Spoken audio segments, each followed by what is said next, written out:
제주항공 여객기 참사 현장에서는 밤사이 수색 작업이 이어졌습니다. 유류품 수색과 함께 희생자들의 신원 확인 작업도 계속됐습니다. 네, 참사 현장에 나가 있는 취재기자 연결해 보겠습니다. 김기수 기자. 네, 무안국제공항에 나와 있습니다. 네, 현장 상황 전해주시죠.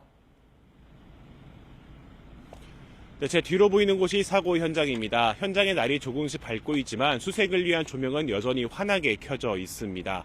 이곳에서 밤새 유류품 수거 작업이 진행됐습니다. 수색 인력도 조금씩 늘고 있는 모습입니다.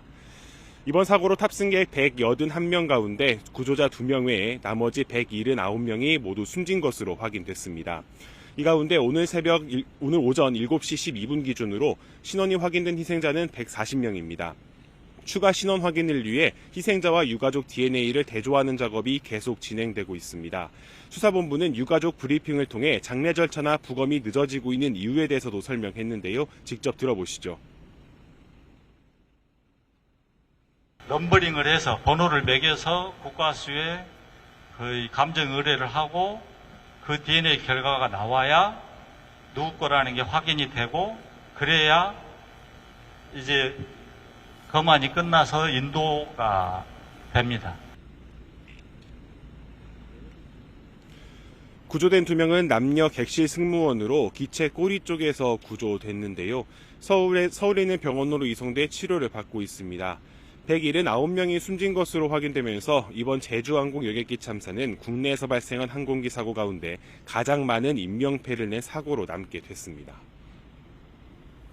네, 국토부가 참사 원인을 규명하기 위한 조사에 나섰다고요?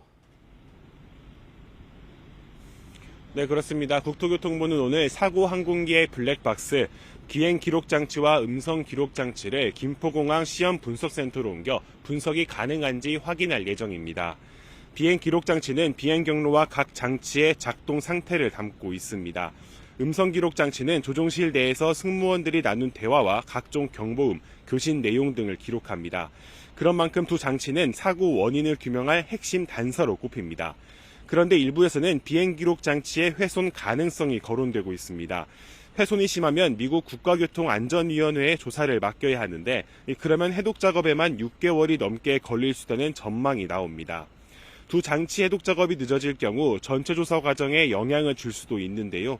랜딩 기어 미작동이나 조류 충돌 등 정확한 참사 원인이 불분명한 상황에서 제주항공 여객기의 블랙박스가 분석 가능한 상태인지 오늘 점검 결과가 주목됩니다.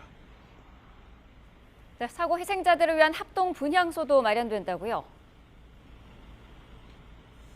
네, 그렇습니다. 합동 분향소는 이곳 무안공항 인근 무안 스포츠파크입니다.